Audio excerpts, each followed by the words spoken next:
İranda, bütün dünyada hamı Pezeşkiyandan bir islahatçı, İranı dinç yolla inkişaf etdirmək imkanı olan bir prezident kimi görürdülər.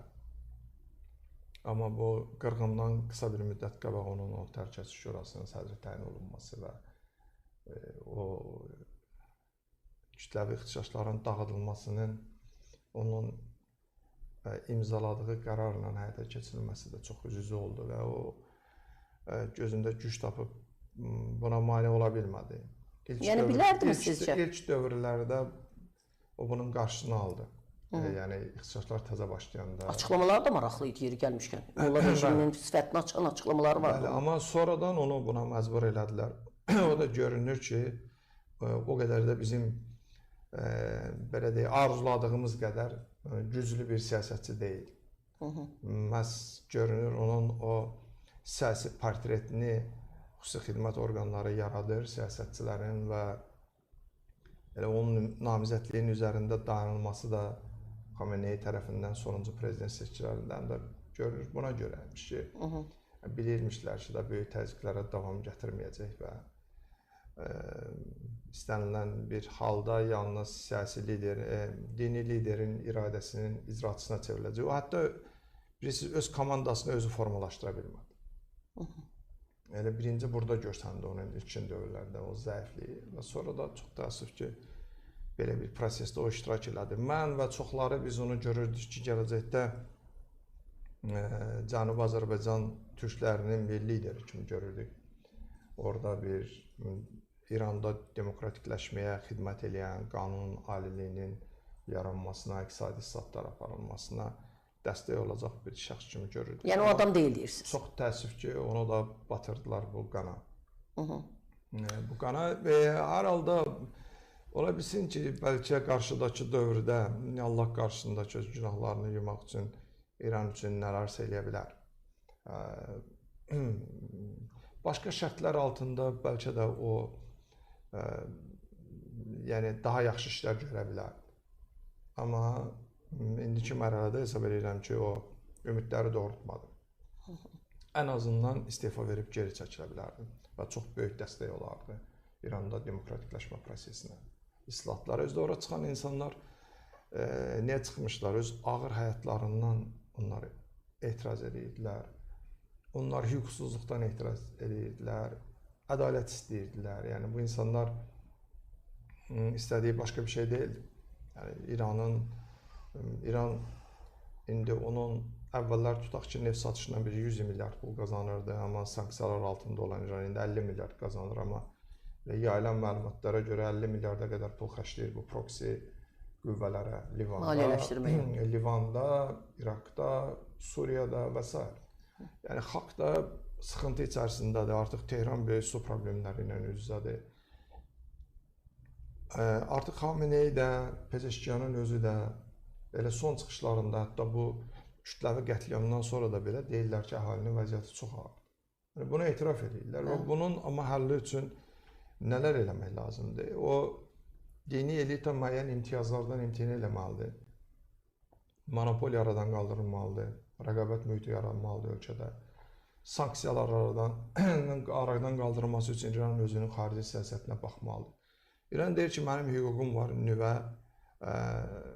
uranı zənginləşdirmə hüququm var. Mən nüvə silahı yaratmayacağam, amma bu hüququm var. İsrail və Amerika Birləşmiş Ştatları da və o cümlədən Avropada deyir ki, yox da, sən bunu özün zənginləşdirmə, belə deyil. Sən bilirsən ki, bu qarşıdurma bu ölkə üçün böyük problemlər yaradacaq. Əgər doğrudan da nüvə silahı yaratmaq fikrin yoxdursa, o halda demək, bundan imtina eləmək lazımdır. Özdə sən bilirsən ki, sənə qarşı dayanan qüvvələr çox güclüdürlər və özləri də etiraf edir ki, sanksiyalar bizə çox ziyan vurur. O zaman bu inadkarlıq nəyə lazımdır? Sanksiyaları aradan qaldırmaq lazımdır və Avropada bir çox ölkələr var ki, dünyada bir çox ölkələr var ki, onlar uranı zənginləşdirmirlər, amma kifayət qədər sürətlə inkişaf edirlər. Biri olsun Almaniya, tutaq ki.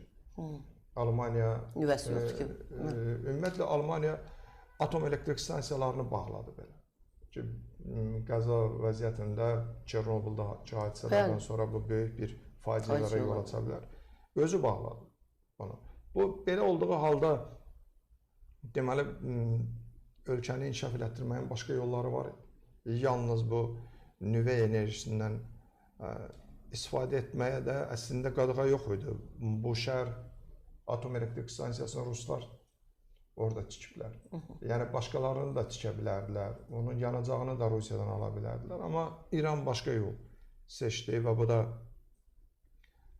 onların məsuliyyətidir xalq qarşısında, dövlət qarşısında ki, yəni ölkəni idarə edən qüvvələr məsuliyyət daşıyırlar o xalqın gələcəyinə görə. Nəticədə də sanksiyalar və ölkədə iqtisadi vəziyyət pisləşdi və İran özünün iqtisadi gücünə və hərbi potensialına belə deyək də güvənmədən İsraillə çox bir düşmən bir siyasət həyata keçirdiyi bir sərt bir xətt tutdu. Bilə-bilə ki, İsrailin arxasında Amerika Birləşmiş Ştatları dayanıb. İsrail nüvə dövlətidir, ən müasir texnologiya sahibdir. Məsələn, mən özüm həmişə Türkiyə ilə İsrail arasındakı o gərginliyi böyük narahatçılıqla izləyirəm və həm də çox təəssüf edirəm ki, məsələn, belə bir kimin haqlı olmasından asılı olmuyor. Ki, niyə Türkiyə ilə İsrail arasında belə bir gərginlik yaşanır. Mən həmişə, indi siz bilirsiniz, Azərbaycanda iqtidarın buraxdığı səhvləri ən çox tənqid edən şəxslərdən biri mənəm. Bizim partiyada. Amma haqqına deyək ki, bu məsələdə Azərbaycanın bu hətta bir-birinə düşmən qüvvələr arasında o sərgilədiyi mövqe bir nümunə ola bilərdi ən azından Türkiyə üçün də, başqa dövlətlər üçün də. Yəni, bir onu bilirəm ki, böyük siyasətdə güclə hesablaşmaq lazımdır və güclə hesablaşmayanda həmin ölkələr bundan çox əziyyət çəkir. İranın da xarici siyasəti yanlış olub. İsraili tanımama siyasəti, İsraili bir dövlət kimi məhv eləyəcəyik bəyanatları, Amerika Birləşmiş Ştatlarını düşmən dövlət elan edib, münasibətləri indiki səviyyəyə qədər pisləşdirmək. Bunların hamısı yanlış siyasət olub. Pezeşkiyan hakimiyyətə gələndə dedi ki, biz Amerika ilə danışmalıyıq. Amma sonra da çıxdı dedi ki, bilirsiniz, ali dini lider Amerika ilə başqa bir siyasət yürütmək istəyir və biz də dini liderin siyasətini həyata keçirməyə borçluyuz. Özü başqa bir açıqlaması var idi ki, ona hücum İrana hücum deməkdir. Ayət Xamneyyə hücum. Əvvəl mən deyirəm. Hakimiyyətə gələndə. Yəni, özünün axı sən xalqa vəd vermirsən və xalq sənə səs verib. Yəni, öz mövqeyini qoydu kənara, dini liderin mövqeyini müdafiə elədi. Yəni, əslində o dini lider də inandırmalı idi ki, biz Amerika ilə münasibətləri yumuşatmalıyıq, bu sanksiyaları aradan qaldırmalıyıq. Bunsuz İranın inkişafı mümkünsüzdür. Ona görə ki, İrana pul lazımdır, o pulu da yalnız o sanksiyalar aradan qaldırdıqda əldə eləmək mümkündür. Düşünürəm, səhv yürüdülən siyasət və indi burada təkəbbürdən danışılır, elə İran özü çox təkəbbürlü bir siyasət yürüdüb. Öz qonşuları ilə münasibətləri qaydaya qoya bilməyib. Məsələn, təsəvvür edin, bu qətliamdan sonra belə İranın Ermənistandakı səfiri çıxıb bəyanat verir ki, biz həmişə Ermənistana dəstəkləmişik. Niyə dəstəkləmişsən? Axı Ermənistan 1 milyon müsəlmanı ev işindən didərgin salıb, nə qədər insanları öldürüb, qadınları təhqir edib, uşaqları təhqir edib, alçaldı. Bu qədər bizim yaşayış məntəqələrini işğal etmək başqa məsələdir. Yəni, daşı daş üstündə qoymayıb, məscidləri dağıdıb, muzeyləri dağıdıb, İslam mədəniyyətinə böyük zərbə vurub. Sən niyə kömək eləmirsən? İndi deyirsən ki, Naxçıvana azad gediş-gəliş ola bilməz. Niyə ola bilməz? Niyə müayinə olursan sən? Axı, iki şiə müsəlmanlar eyni ölkədə rahat bir-birinə gedib gəlməlidir. Özün də bilirsən ki, o torpaqlar qədim Azərbaycan torpaqları olub, Ermənistan qədim Azərbaycan torpaqları üzərində formalaşıb. Yəni, qonşularla münasibətlərdə həmin o təkəbbürlü siyasəti təkcə Amerika yürütmür ki, bəs sizin yürütdüyü siyasətin adına. Niyə Azərbaycana qarşı belə bir siyasət yürütmürsünüz? Həmişə bəhanə edirdilər, sizin İsraillə yaxşı münasibətləriniz var. Yaxşı, biz pis müsəlmanıq, siz olardınız yaxşı müsəlman Və o 1 milyon Azərbaycanlının nə günahı var idi? Və siz niyə onlara həmişə dəstək olmusunuz? Niyə Türkiyə kimi siz də sərhədlərinizi bağlayardınız? Məsələn, o vaxt Yaqub Məmmədovu dəvət elədilər Tehrana və Şuşa işğal olundu. Niyə onda biz səssiz çıxmadı, etiraz eləmədiniz? Yəni, bunu ona görə söyləyirəm ki, orada da o dini təəssübkeşlik, sonra təkəbbürlü olmayanda, bunlar başqasını sən təkəbbürlükdə ittiham edirsənsə, deməli sənin özün fərqli siyasət yürütməlisən. Amma sənin siyasətin nə olub? Sən özündən zəif saydığın dövlətlərlə necə davranmısan? Xüsusilə də bizim özümüzlə, Azərbaycanla. İndi sən oradakı heç olmasa yaşayan o 40 milyon Azərbaycanlının milli kimliyinə hörmət qoymalısan. Onlar sənin vətəndaşlarındır.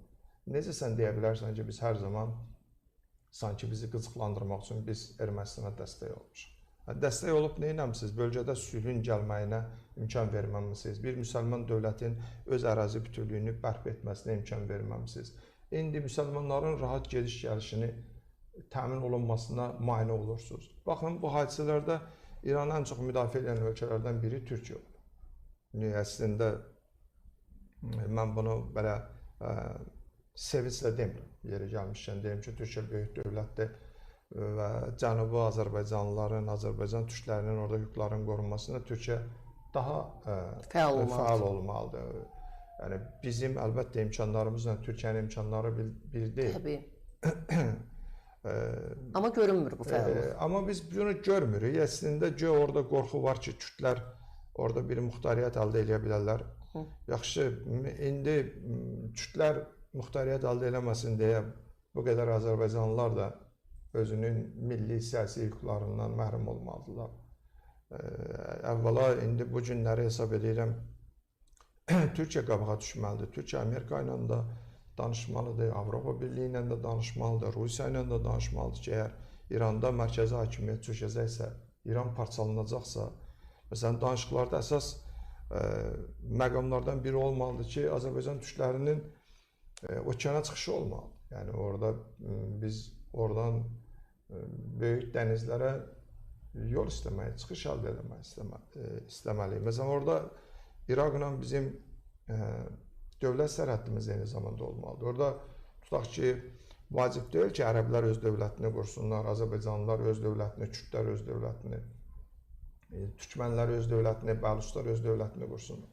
Məsələn, tutaq ki, ərəblər İraqla sərhəddə onlar elə Azərbaycan dövlətinin də tərkibində ola bilərlər. Cənubi Azərbaycan dövləti respublikası qurulacaqsa. Amma bu gün o danışıqlar getməlidir. Yəni, İran parçalanandan sonra yox.